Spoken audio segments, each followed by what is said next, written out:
Bueno, pues estamos de regreso para seguir y hoy concluir con la carta de Judas, el penúltimo libro de la Biblia. Está justo antes de Apocalipsis y estaremos el día de hoy con la ayuda de Dios terminando el estudio. Llegamos al verso 17 hasta el 25.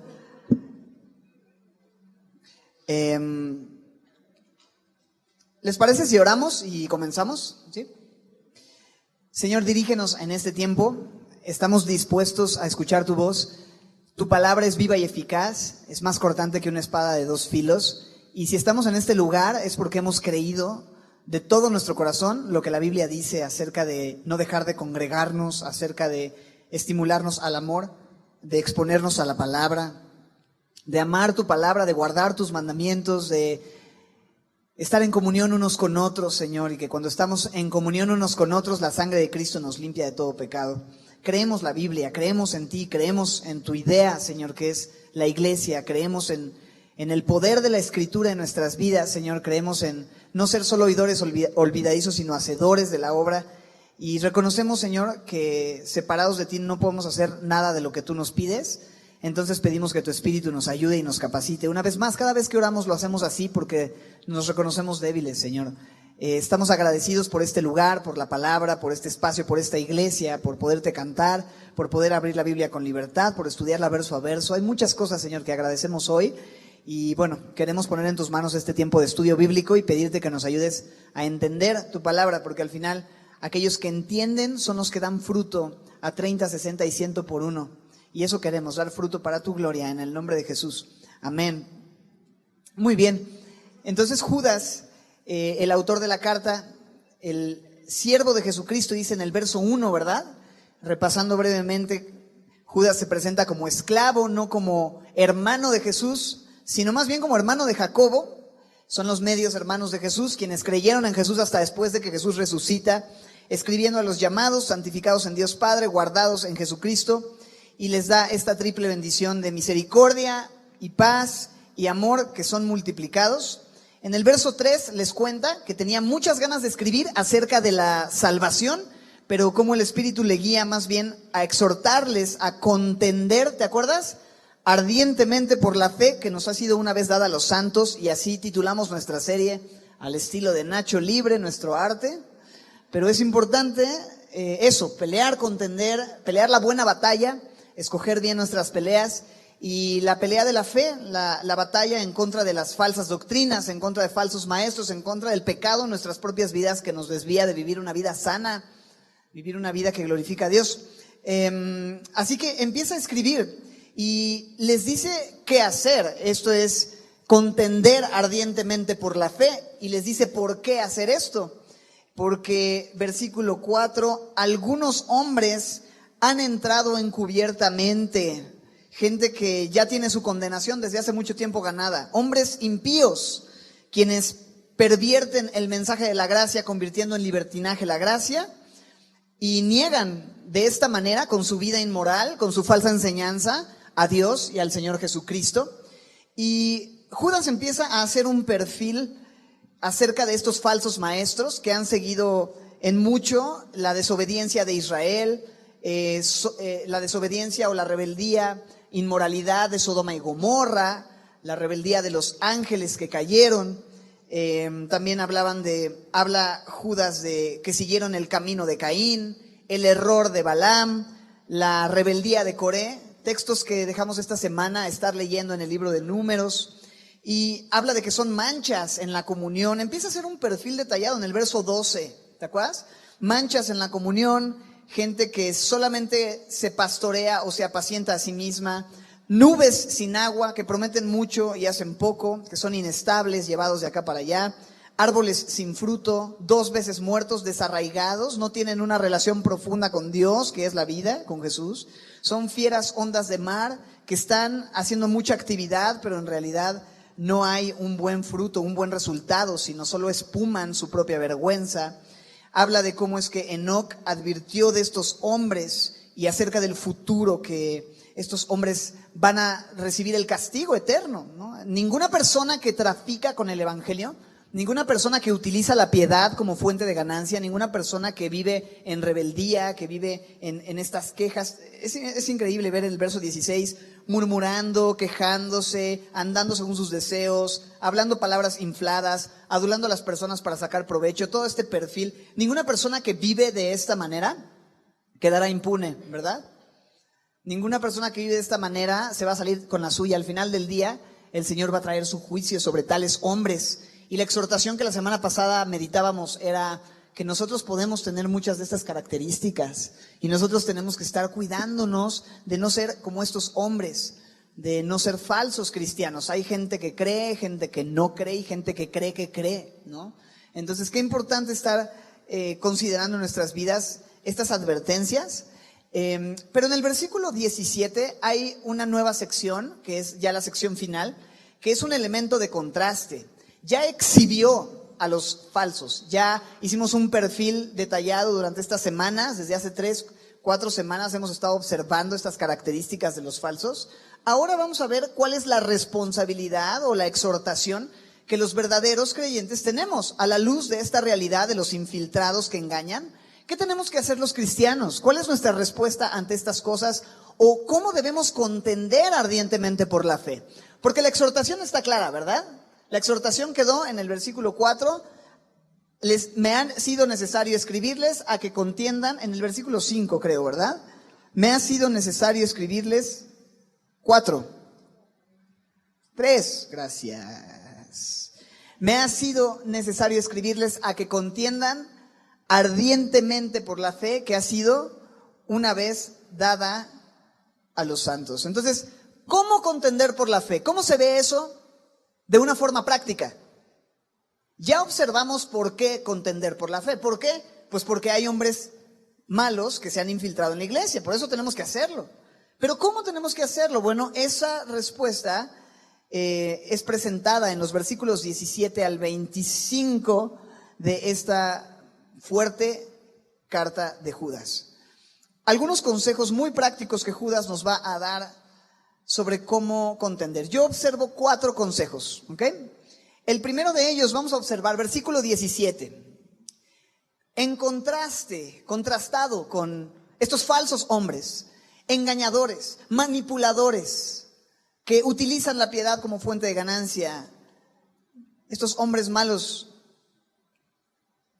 no son un ejemplo, más bien debemos vivir de otra manera. Verso 17, pero ustedes, amados, ¿qué dice? Tengan memoria de las palabras que antes fueron dichas por los apóstoles de nuestro Señor Jesucristo, los que les decían en el tiempo final, habrá burladores que andarán según sus malvados deseos, que causan divisiones, son sensuales y no tienen al Espíritu. Pero ustedes, amados, edificándose sobre su santísima fe, orando en el Espíritu, consérvense en el amor de Dios, esperando la misericordia de nuestro Señor Jesucristo para vida eterna. A los que dudan, convénzanlos. A otros, sálvenlos, arrebatándolos del fuego. Y de otros tengan misericordia con temor, aborreciendo aún la ropa contaminada por su carne. Verso 24. Y aquel que es poderoso para guardarles sin caída y presentarlos sin mancha delante de su gloria con gran alegría, al único y sabio Dios, nuestro Salvador, sea gloria y majestad, imperio y potencia, ahora y por todos los siglos. Amén. Esta es la sección final donde ya se presenta nuestra responsabilidad. Esta sección responde a la pregunta, ¿cómo contender ardientemente por la fe? ¿No? La estrategia de combate, versículos 17 al 25. Pero ustedes, en contraste, el pero es un elemento de contraste con estos falsos maestros, pero ustedes que son ¿qué? Amados, ustedes que han recibido la gracia, ustedes que han confiado en Jesús, ustedes que han creído en el sacrificio, porque Dios muestra su amor para con nosotros en que aún siendo pecadores, Cristo murió por nosotros. Si tú has creído en Jesús, si tú le perteneces a Jesús, eres amado, debes vivir haciendo ciertas cosas. Hay verbos en imperativo, ciertas exhortaciones en imperativo que se esperan de aquellos que somos amados, que somos llamados, santificados y guardados, como veíamos en el verso 1. Pero ustedes, amados, ¿qué dice? Primera exhortación o consejo, ¿cuál es? Tengan memoria de las palabras, recuerda acuérdate de las palabras, dice, que antes fueron dichas por los apóstoles de nuestro Señor Jesucristo, los que antes les decían: en el postrer tiempo habrá burladores que andarán según sus malvados deseos. Así es que, qué bueno y qué importante es recordar. La verdad es que somos doris espirituales, ¿verdad? Se nos olvida quiénes somos, de dónde venimos, a dónde vamos, cuál es nuestro propósito, y necesitamos que alguien constantemente nos esté repitiendo las cosas. Me acuerdo que Pablo decía en Filipenses, ¿te acuerdas? Filipenses 3:1, a mí no me es molesto repetirles las mismas cosas y para ustedes es seguro. También Pedro decía en 2 de Pedro 1:12, yo siempre les voy a recordar las mismas cosas aunque ya lo sepan.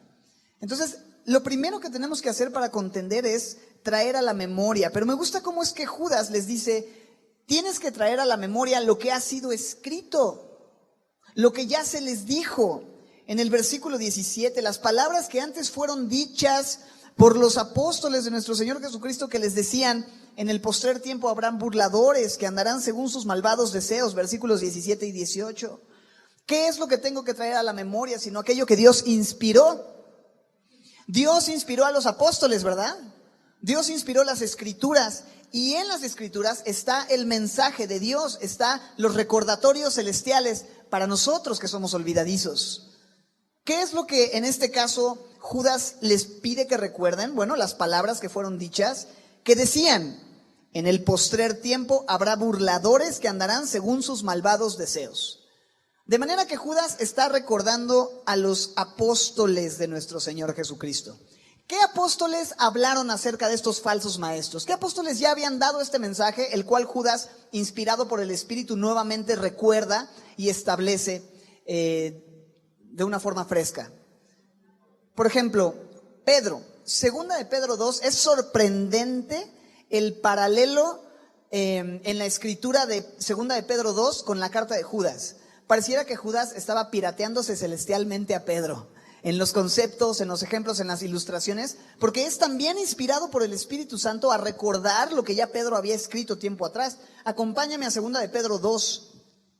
En 2 de Pedro 2, versículos 1 al 3 y luego el 6 y luego el 10, vamos a observar cómo Pedro ya había hablado casi lo mismo que Judas. Realmente Judas está tomando lo mismo que Pedro dijo. Y dice: pero hubo también falsos profetas entre el pueblo, como habrá entre ustedes, ¿qué dice? Falsos maestros. ¿La advertencia es nueva por parte de Judas? No, ya Pedro está recordando, mejor dicho, Judas está recordando lo que Pedro había dicho. Falsos maestros que van a hacer algo, introducirán, ¿qué dice? Encubiertamente. Qué interesante paralelo, ¿no? ¿Te acuerdas que Judas dijo: estos hombres entran encubiertamente en la iglesia? Entran encubiertamente, trayendo encubiertamente herejías. No solo entran ellos, entran sus herejías. Encubridos, ¿no? Encubiertos. ¿Cómo se dice? Gracias. Por un segundo dudé. Herejías destructoras. Y dice: negarán al Señor. ¿Te acuerdas? En el versículo 4 de Judas nos dice que estos niegan al Señor Jesucristo y a Dios. Lo mismo, está repitiendo la misma idea. Inspirado por el Espíritu, repite lo que Pedro ya dijo: atrayendo destrucción repentina sobre sí mismos. Y muchos seguirán sus disoluciones, por causa de los cuales el camino de la verdad será blasfemado. Y mira el verso 3. ¿Por qué dice? Avaricia, harán mercadería de ustedes con palabras fingidas. Van a manipular a la gente. Sobre los tales ya de largo tiempo la condenación no se tarda y su perdición no se duerme. Versículo 6, ahí en Pedro, dice: y si condenó por destrucción a las ciudades de Sodoma y Gomorra. Judas citó algunas ciudades, ¿verdad? ¿Cuáles? Sodoma y Gomorra. Está inspirado por el Espíritu también, invitándolos a recordar lo que ya se les ha dicho. Dice: reduciéndolas a ceniza y poniéndolas como ejemplo de aquellos que habían de vivir, ¿te acuerdas? Impíamente. Que el Señor traerá justo juicio sobre todos los impíos que hacen impíamente de todas sus obras impías con que han hecho impiedades. ¿Te acuerdas de este versículo que repite esa palabra impiedad? Bueno, es un eco también de lo que ya Pedro había estado hablando tiempo atrás, y él está trayendo a la memoria eso y les está explicando: no se olviden, este mensaje no es nuevo, este mensaje es importante porque es algo que ya se nos había dicho, pero quizá ya lo han olvidado. Recuérdalo. Dice el verso 10, miren el verso 10 ahí en 2 de Pedro 2:10. Mayormente aquellos que siguiendo la carne andan en concupiscencia, en inmundicia, desprecian el señorío, son rebeldes. ¿Judas ha hablado de rebeldía? Sí. ¿De desprecio de la autoridad? Sí, ahí está. Atrevidos, contumaces, no temen decir, mira esto, no temen decir mal de las potestades superiores, mientras que los ángeles que son mayores en fuerza y en potencia no pronuncian juicio de maldición contra ellas delante del Señor. ¿Judas ha mencionado algo respecto a esto? Sí, cita cómo el arcángel Miguel no se atrevió a proferir maldición en contra de Satanás cuando contendían por el cuerpo de Moisés. Está hablando de lo mismo, está recordando lo mismo. Estos hombres hablan de lo que no conocen. Versículo 12, hablando de cosas que no entienden, como animales irracionales, nacidos para presa y destrucción, perecerán en su propia perdición. Estos hombres no necesitan ayuda en la perdición, no es que Dios los va a hacer que se pierdan. Ellos solitos se están perdiendo y Dios les está dando lo que ellos escogieron, recibiendo el galardón de su injusticia. Buscan gozar de deleites cada día, se apacientan a sí mismos, buscan saciar sus propios deseos. Mientras comen, mira esto, mientras comen, estos son inmundicias y manchas, ¿te acuerdas?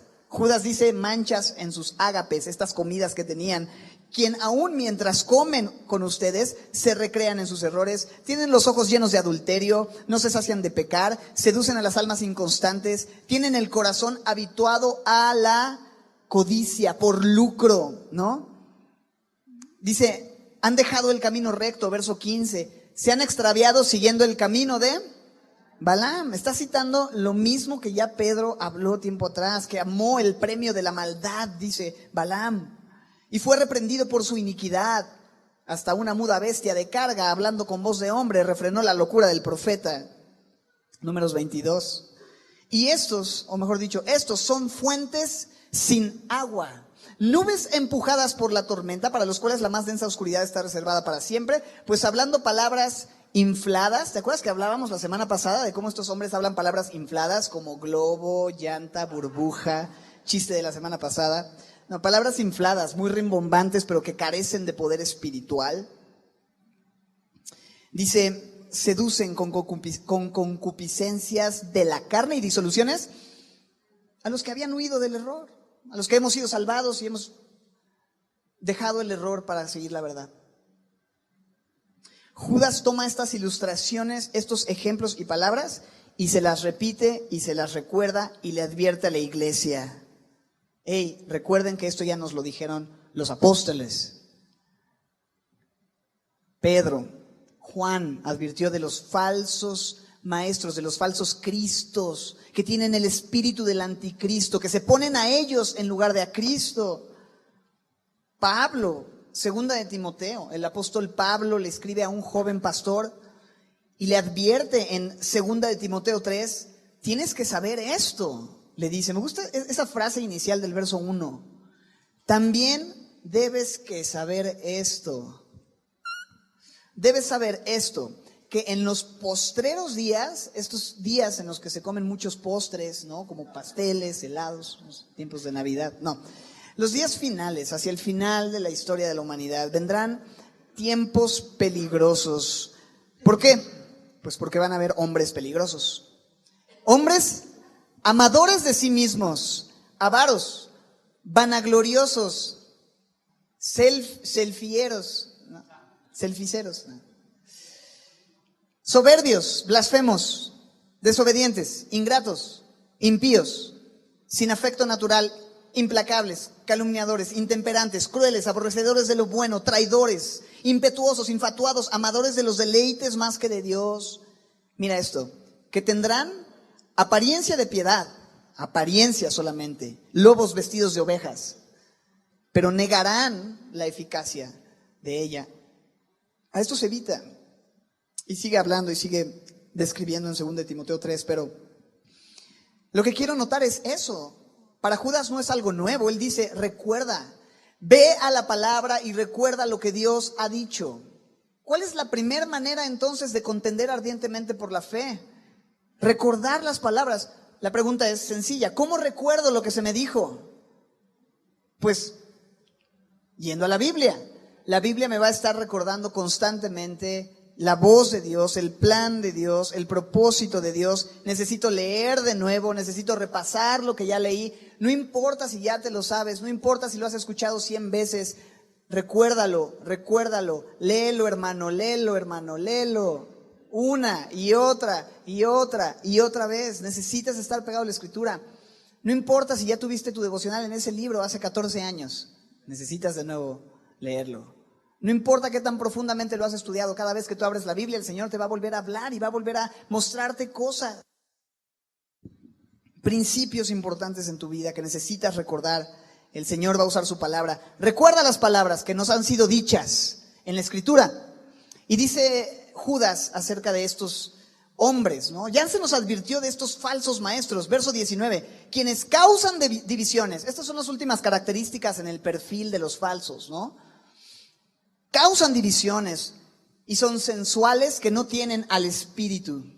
Causan divisiones. Primero que nada, esta idea de que ellos son sectarios, ¿no? Seccionan el cuerpo y dividen y escogen a ciertas personas para invitarlas a ciertas reuniones aparte de, y te dicen, oye, mira, yo tengo un estudio bíblico los miércoles a las 8 en mi casa y vamos a estudiar un material muy interesante de Judas, de Enoch, de Tobías.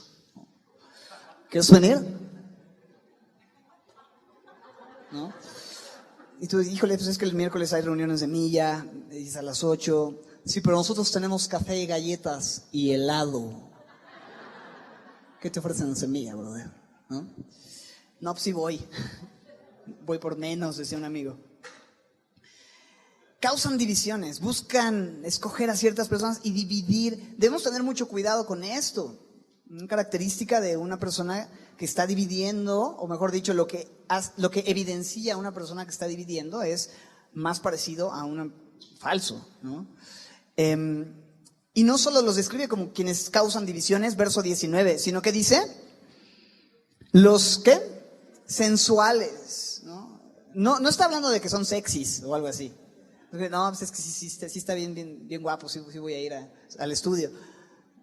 En tal caso, pues aquí se nos caería el rating un poquito, ¿verdad? Pues, se puede darte cuenta que no somos falsos maestros porque no somos... Bueno, dice ahí, los sensuales, no en el sentido como lo entendemos en la palabra en español, sino lo describe, ¿verdad? ¿Quién es un sensual? Alguien que no tiene al Espíritu, que es dirigido por sus sensaciones, no por sus sentidos nada más, por los sentidos. Vive nada más obedeciendo a los deseos carnales que tiene, ¿no? Si quiere comer, come, si quiere dormir, como un animal, ¿no? No natural, no espiritual. ¿Te acuerdas que la Biblia presenta al hombre natural, al hombre espiritual y también al hombre carnal, que es un hombre espiritual que todavía sigue entregado a muchas cosas de la carne y necesita arrepentirse? Pero el hombre natural no percibe las cosas de Dios porque para él son locura y no las puede entender. No ha recibido el Espíritu, que es el que despierta tus sentidos para entender las cosas espirituales. El Espíritu es el que codifica los principios espirituales. Sin el Espíritu, te estoy hablando en chino cuando leo la Biblia, ¿no? Cuando te explico las cosas de Dios. Entonces, estos hombres no tienen al Espíritu. Parece que sí, te dicen que te van a explicar la palabra, pero en realidad no tienen al Espíritu. Pero, verso 20, ustedes, amados, tengan cuidado, recuerden. Número 1, recuerden lo que la Biblia dice. ¿Cómo contender ardientemente por la fe? Recuerda lo que la palabra de Dios nos ha hablado. Recuerda lo que el Señor quiere contigo. Recuerda lo que el Señor dice que es la verdad en su palabra. Pero número 2, en versos 20 y 21 hay un segundo consejo muy claro, aunque está un poquito revuelto en la Reina Valera, pero mira lo que dice. Y tú me vas a ayudar a ver cuál es este segundo imperativo o este segundo consejo. Dice así: pero ustedes, amados, edificándose sobre su santísima fe, orando en el Espíritu Santo, conservaos en el amor de Dios, esperando la misericordia de nuestro Señor Jesucristo para vida eterna. ¿Cuál creen ustedes en estos versos que es el segundo imperativo o el segundo consejo que claramente Judas expresa? ¿Cuál es? ¿Cuál será? Ok, creo yo que la NBI nos ayuda a, refraseando, entender cuál es el segundo consejo. Mira lo que dice la NBI en versos 20 y 21. Ustedes, en cambio, queridos hermanos, manténganse en el amor de Dios. edificándose sobre la base de la fe, orando en el Espíritu, mientras esperan que nuestro Señor en su misericordia les conceda vida eterna. Creo yo que el imperativo es el verso 21. El segundo consejo que recibimos es: consérvate en el amor de Dios. Los otros verbos que hay alrededor son la manera de conservarme en el amor de Dios. Pero el imperativo central, me parece, de acuerdo a una lectura sencilla, es conservarnos en el amor de Dios. Lo primero es tener memoria de lo que la palabra nos ha hablado.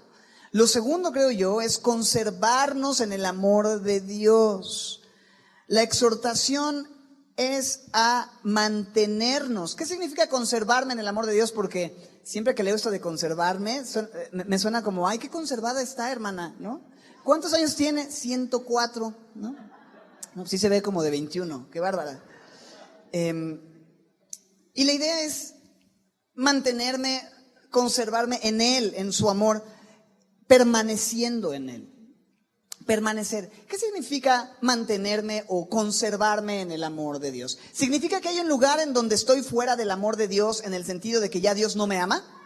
¿Existe algún lugar donde yo pueda huir del amor de Dios, escapar del amor de Dios? Bueno, en el sentido en el que Él deje de amarme. ¿Tú crees que el padre dejó de amar al hijo cuando al hijo pródigo, cuando éste se fue de casa reclamando la herencia y yéndose lejos a malgastar estos recursos? ¿Tú crees que en algún momento el padre dejó de amar? Yo creo que no. Yo creo que el hijo abandonó el amor del padre, pero el padre nunca dejó de amar al hijo. Y hubo un momento en el que el hijo volvió en sí y regresó a casa y fue recibido a misericordia y regresó al abrazo del padre y fue revestido y hubo una gran fiesta y tuvo su lugar en casa. En otras palabras, ¿qué necesito si no me he conservado en el amor del Padre, sino que me he alejado del amor del Padre? Regresar. Necesito regresar a Él, necesito regresar a su abrazo. Y recordar eso, Dios me ama. A pesar de lo que yo haga, a pesar de mis pecados, a pesar de mi condición, yo siempre voy a amar a mis hijos. No importa lo que ellos hagan o dejen de hacer, yo los amo, son mis hijos. Pero para mí es muy importante que ellos se conserven en mi amor, que ellos estén cerca de mí. ¿Qué significa entonces conservarme en el amor de Dios? Significa permanecer disfrutando de los beneficios de su amor. Porque si yo no me conservo en su amor, Él me sigue amando, pero ya no estoy disfrutando de los beneficios de estar en la casa, ¿verdad? De estar en Él y en su amor. Entonces, esto implica que tú y yo necesitamos estar en Él, estar permaneciendo en su amor. Y de una forma práctica, Jesús lo describió en Juan 15:9, o lo explicó, mejor dicho, en Juan 15:9. Juan 15:9, Jesús dice claramente a los discípulos: como el Padre me ha amado, así también yo les he amado. ¿Qué dice? Permaneced en mi amor. Mantente en mi amor, consérvate en mi amor. ¿Cómo se hace eso de una forma práctica? Bueno, versículo 10.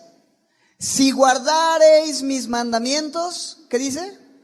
Permanecerás en mi amor, así como yo he guardado los mandamientos de mi Padre y permanezco en su amor. Es muy sencillo. ¿De qué manera puedo conservarme en ese amor? ¿De qué manera puedo permanecer en ese lugar seguro?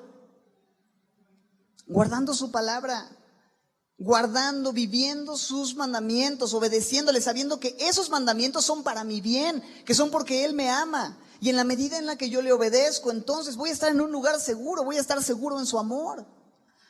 Entonces Jesús pone muy claro cómo conservarme en su amor, pero también Judas amplía en esta idea de conservarme en su amor y cómo hacerlo. En el verso 20, Judas, vamos a Judas 1:20, ahí aparecen tres formas, una triada de maneras en las que puedo conservarme en su amor. Número 1, ¿cuál creen que sea? Verso 20, ¿verdad? Edificarme sobre mi santísima fe, o nuestra, mejor dicho, santísima fe. Primera forma de conservarme en su amor, aparte de obedecer sus mandamientos, es edificar mi fe. ¿Cómo voy a hacer que mi fe crezca? Porque el crecimiento de mi fe me va a ayudar a estar en su amor. ¿Cómo puede la fe crecer? La fe viene por el oír y el oír viene por la palabra de Dios. Entonces, en la medida en la que yo estoy estudiando la palabra, amando la palabra, ¿te acuerdas cómo es que Pablo le dice a sus amigos pastores en Éfeso, en Hechos 20:32, les advierte desde el 29 que van a venir lobos rapaces? pero Él les encomienda a Dios. Verso 32, les encomiendo a Dios, mis hermanos. A Dios y a, ¿qué dice? La palabra de su gracia que tiene poder para sobreedificarnos y darnos herencia con todos los santificados. ¿Cómo se edifica nuestra santísima fe? ¿Cómo tenemos esta herencia y nuestra fe puede crecer? En la palabra de Dios. En la medida en la que yo estudio, memorizo, amo, leo, conozco, profundizo en la Escritura, mi fe se va a edificar o sobreedificar.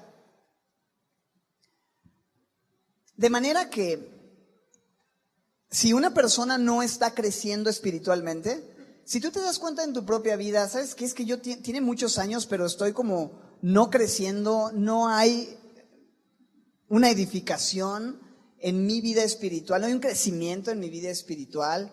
Estoy chaparro y no tengo nada con los chaparros, los amo.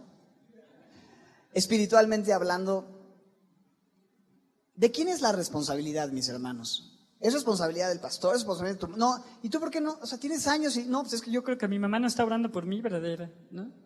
Es como, pero no es responsabilidad de tu mamá. Tú eres quien tiene que edificarte. Tú debes edificarte sobre la fe. Tienes que estar leyendo la Biblia, tienes que amar la palabra, tienes que buscar las oportunidades, tienes que buscar los discipulados. Pues es que no me avisaron que ya empezó el discipulado. Tienes que estar al pendiente, tienes que preguntar, tienes que leer la Escritura. Tú y yo somos responsables de nuestro crecimiento espiritual. Edificarnos sobre la santísima fe, sobre nuestra santísima fe, no individual, ¿verdad? Sino colectiva. La fe que nos ha sido una vez dada a los santos. No es mi fe personal en mi equipo de fútbol, en mi preferencia. Yo creo en esto. ¿Qué es lo que nos ha sido confiado? ¿Qué es lo que nos ha sido confiado a todos, familia? El Evangelio, la palabra. Tenemos que crecer en eso, edificar nuestra fe, yendo a la palabra, amando la palabra. Entonces, ¿cómo me conservo en el amor de Dios? Creciendo en la palabra, ¿no? Edificando mi vida en la fe que viene por el oír. Pero número 2, ¿qué dice ahí en el versículo 20 acerca de cómo me conservo en el amor de Dios? ¿Qué dice? Orando en el Espíritu. Segunda forma de conservarme en el amor de Dios, orando en el Espíritu. No nada más es orando así como que Señor te pide que bendigas y te alimentes en el nombre de Jesús, amén. No, sí sentí la presencia de Dios, ¿no?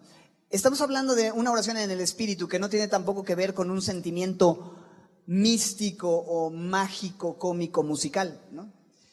Tiene que ver con acercarme dejando que el Espíritu dirija mi oración. No nada más orando de acuerdo a lo que mi corazón y mis deseos piden. Señor, pues 1, 2, 3 por mí, por todos mis amigos, ¿no?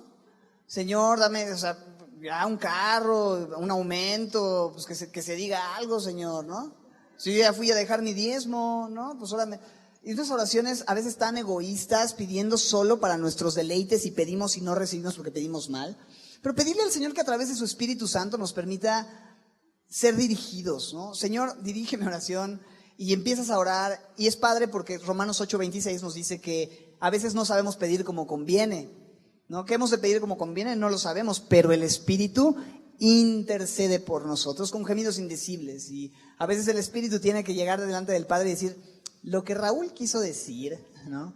En realidad, y es bueno saber eso, que tenemos al Espíritu y venir confiados al trono de la gracia, pidiendo al Señor que alinee nuestro corazón al suyo, orando en el Espíritu, y más cuando hay una batalla espiritual, justamente después de Efesios 6, donde habla de la guerra espiritual y nos habla de la armadura espiritual. En el 6:18 concluye la idea de la guerra espiritual diciendo que ésta se gana orando en todo tiempo, con toda oración y súplica en el Espíritu, velando en ella con toda perseverancia y súplica por todos los santos. Así que orando en el Espíritu, viniendo a Él, reconociéndonos dependientes de Él, no decretando ni declarando, sino suplicando al Señor que tenga misericordia. Lo más espiritual que podemos hacer no es atar y desatar, sino suplicar al Señor que haga su voluntad y cumpla su propósito en nuestras vidas.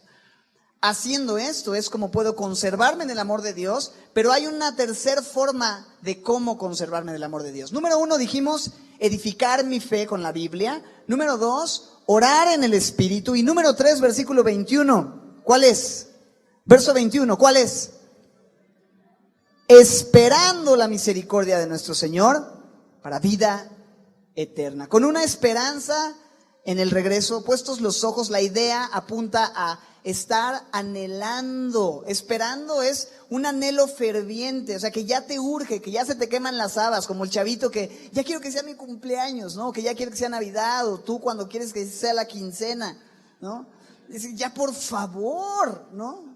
Ya no llego, ¿no? Necesito eso. Esa expectativa y ese anhelo es el que debemos tener, de que el Señor venga por nosotros. No acomodarnos, estar tan cómodos en este mundo. Qué bueno es poder disfrutar de lo que Dios nos da en este tiempo, pero recordar que las cosas que se ven son temporales, pero las que no se ven son eternas. Que aún los bienes temporales y tu carro último modelo, un día los elementos ardiendo, todo lo van a fundir, incluyendo tu carro último modelo. Vale la pena entonces estar enfocados en las cosas eternas, anhelando ese día en el que el Señor consume nuestra salvación y la vida eterna. Cuando tú tienes tus pies en la tierra, tus ojos en el cielo, puedes conservarte en el amor de Dios. Puedes estar seguro de que estás permaneciendo en el lugar correcto, con esta mentalidad, con esta actitud, creciendo en la fe, discipulándote, congregándote, leyendo, meditando, escuchando, orando en el Espíritu, pensando en la eternidad, anhelando el regreso de Cristo. Cuando tú vives de esta manera, te conservas en su amor, y cuando te conservas en su amor, estás peleando la buena batalla de la fe. ¿Cómo peleamos? Conservándonos en su amor. ¿Cómo me conservo en su amor? Leyendo, orando y anhelando. ¿No? ¿Vamos bien? Entonces, llevamos dos consejos que Judas nos da sobre cómo contender ardientemente por la fe, dijimos. El primero de ellos era ¿qué? Ya se les olvidó. Ok, no importa. Para mí no me es molesto repetirles las mismas cosas y para ustedes es seguro. Recuerda. Número 2, consérvate en el amor de Dios. Número 3, mira alrededor. Número 3, mira alrededor. Versículo 22 y 23. Judas 1. A algunos que dudan, y vamos a ver una triada de personas, 3 grupos de personas. Algunos que dudan, convencedlos. A otros, sálvalos arrebatándolos del fuego. Y de otros, ten misericordia con temor, aborreciendo aún la ropa contaminada por su carne. Hay 3 grupos de personas. Primero están los que quieren ser engañados, los que están expuestos y se han afectado por estos maestros falsos, por estos engañadores. Gente que está confundida, gente que es inconstante, no tiene raíces profundas y es fácilmente movida, y de repente viste que en un tiempo parecía que estaban y de repente ya no los has visto, pero como que vienen, pero como que tienen dudas. ¿Has conocido gente inconstante, gente que duda, gente que como que está pero no está al 100? ¿Qué dice la Biblia que tenemos que hacer con aquellos que dudan? Convencerlos. Recordamos que es el Espíritu realmente el que convence a las personas, pero hay un trabajo por parte nuestra de traer los argumentos o los versos o los principios y platicar con la persona y animar a la persona, ¿no? Y buscar cuidar de otros. Mirar alrededor significa estar atento a que hay otras personas que necesitan ser alcanzadas, ¿no? Que necesitan, que Dios te va a usar para atraer o para acercar nuevamente si es que se han alejado. Hay gente que no se ha convencido, que está dudando. Tengo que con mucho amor y en oración buscar, ayudar y servir a estas personas. Y quizá tú podrías tener a alguien en la mente, en el corazón, que has dicho, pues si no quiere venir, que no venga, ¿no? Pero quizá la palabra del día de hoy te está diciendo, convéncelo. Ora, háblale la palabra, que Dios te dé las palabras, y entonces a los que dudan, convéncelos. Luego, el segundo grupo de personas en el verso 23, dice, aquellos que están en el fuego, ¿no? Los que se están quemando. ¿Qué tengo que hacer con estos que se están quemando? Salvarlos arrebatándolos de ese fuego. Salvarlos. Es gente que ya de plano decidió seguir estas falsas enseñanzas Mi llamado es a intencional y energéticamente salvarlos. Y dices, pero ¿cómo los voy a salvar? Solo Dios puede salvar, ¿no? ¿Cuál es la manera en la que Dios salva? Romanos 1:16. No me avergüenzo del evangelio porque es poder de Dios para salvación. Entonces, cuando la Biblia me dice sálvalo, ¿qué me está diciendo? Predícale el evangelio. Predícale aquello que salva.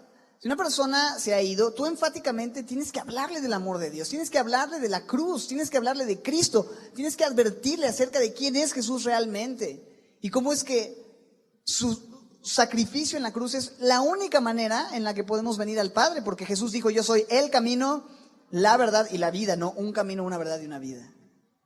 Háblales de la palabra con energía, pero recuerda que el evangelio es poder de Dios para salvación. Ni tú ni yo podemos salvar con nuestro esfuerzo. En el versículo 23 aparece el tercer grupo, que son aquellos cuya ropa incluso está contaminada por su carne. Es gente que contamina, es gente peligrosa. Dice, tener misericordia con temor. La traducción más cercana a la palabra temor es con cuidado, siendo cautelosos. Pues está hablando de que es gente peligrosa. No te acerques porque muerde.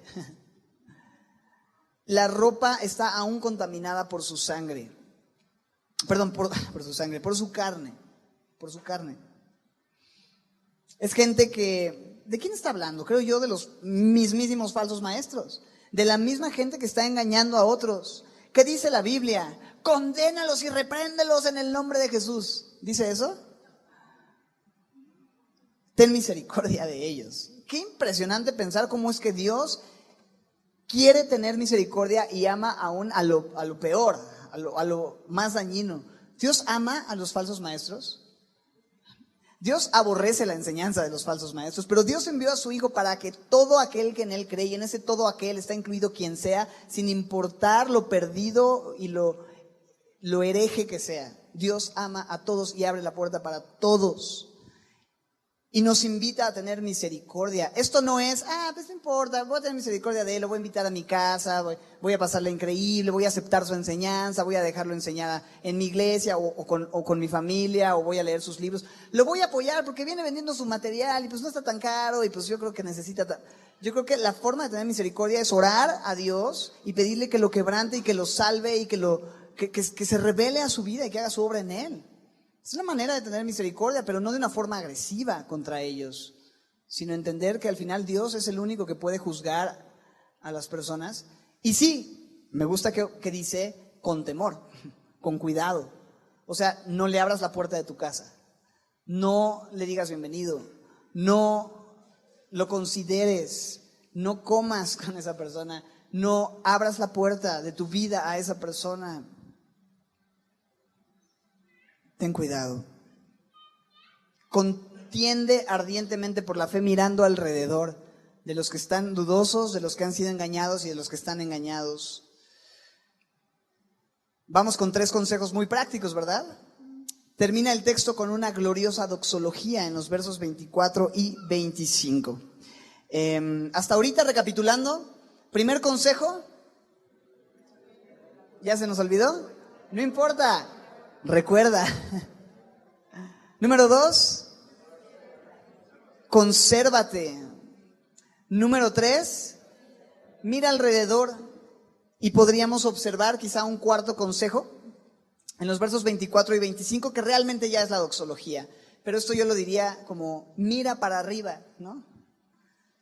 Considera a aquel que es poderoso. Dice el verso 24, y aquel que es poderoso para guardarnos sin caída y presentarnos sin mancha delante de su gloria con gran alegría, al único y sabio Dios nuestro Salvador, sea gloria y majestad, imperio y potencia ahora y por todos los siglos. Amén. Mira para arriba, es el consejo, diría mi pastor. Pon tus ojos en Dios, en aquel que es poderoso. Esto es increíble. ¿Tú crees que Dios puede guardarte sin caída? ¿Tú crees que Dios está seguro en su mano? ¿Tú crees que aquellas ovejas que están en su mano nadie las puede arrebatar? Okay. ¿Qué es lo que sucede entonces cuando caemos? Sucede que Dios va caminando y de repente, se tropieza y se me cayó Raulito, ¿no? ¿Tú crees que a Dios le puede pasar eso? Entonces cuando caigo, no es tanto que Dios me tiró, sino que yo empecé a caminar un camino equivocado, fui negligente justamente en recordar, en conservarme en el amor de Dios, estuve centrado en mirarme a mí y no mirar alrededor y ser usado por Dios. Eso es exactamente lo que sucede. Caemos porque nos desenfocamos del único, de poner nuestros ojos arriba en aquel que puede guardarnos sin caída, de aquel que puede presentarnos sin mancha delante de su gloria con gran alegría. Esto es maravilloso. Él te puede guardar sin caída. Consérvate en su amor. Estudia la palabra, ama la palabra, memoriza la palabra, ora en el Espíritu, pon tu esperanza en el cielo, anhela su regreso y vas a ver, vas a estar firme. Consérvate en su amor, Él es poderoso para guardarte sin caída. Pero no solamente te puede guardar sin caída, dice el verso 24, algo más que Dios puede hacer por nosotros. Presentarnos, ¿qué dice? Sin mancha delante de su gloria con gran alegría. ¿Sabes que habrá un día en el que Jesús va a traer a todos aquellos que Él compró y ganó con su sangre delante del Padre y va a decir, Señor, te presento a Raúl, Señor, te presento a, y va a decir tu nombre, Señor, te presento a, esta es la iglesia Semilla Santa Mónica, estos son los que yo compré. Verá el fruto de la aflicción de su alma y quedará satisfecho. Es increíble y habrá un gozo en el cielo porque dice presentarnos sin mancha. Nos va a presentar no sucios, no así como que, híjole, te los traigo, pero pues está todo sucio. Perdón, Padre, porque no los pude limpiar, pero pues es que ya estaban muy cochinos. El Señor, dice la Biblia, nos limpia ¿cómo? Si confesamos nuestros pecados, Él es fiel y justo para perdonarnos y limpiarnos de toda maldad. Si tenemos comunión unos con otros, estamos en luz y la sangre de Cristo nos limpia de todo pecado. Es su sacrificio en la cruz, por lo cual Él nos presenta delante de su gloria, sin mancha, limpios por la sangre de Cristo. Ya no va a haber más vergüenza de tu pecado. Él te habrá limpiado, nos va a llevar hasta ese lugar su gloria. Y me encanta que dice con gran alegría. ¿Alegría por parte de quién? Bueno, pues creo que la alegría, por supuesto, es nuestra de estar ahí, pero me encanta pensar que también a Jesús le produce una alegría tremenda saber que su sacrificio no fue en vano, sino que Él con su sangre pudo comprar y limpiar nuestras vidas y nos está llevando a la eternidad para glorificar al Padre con todo aquel fruto que Él ganó con su muerte. Es increíble, habrá alegría y alegría también por parte del Padre, ¿no es así? Que dice la Biblia, hay gozo delante de los ángeles cuando un pecador se arrepiente. El gozo que Dios tiene cuando ve que una persona viene a Cristo Jesús, es limpiado y un día estaremos en el cielo donde ya no va a haber más lágrimas, más clamor, más dolor porque las primeras cosas pasaron y la característica central en el cielo va a ser, o lo que va a definir el cielo, o la virtud dominante en el cielo va a ser el gozo. El gozo de estar ahí. No te la vas a acabar, ¿no?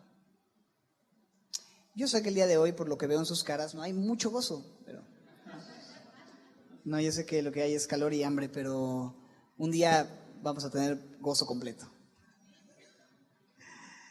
Por lo tanto, familia, al único, verso 25, al único, no hay otro que sea sabio, no hay otro que merezca la alabanza, no hay otro que sea la razón de todo lo que existe, no hay otro, el único y sabio Dios, nuestro Salvador, sea gloria, majestad, imperio, potencia, ahora y por todos los siglos. Te voy a invitar a ponerte de pie y vamos a leer juntos versos 24 y 25 y después vamos a terminar adorando juntos al Señor.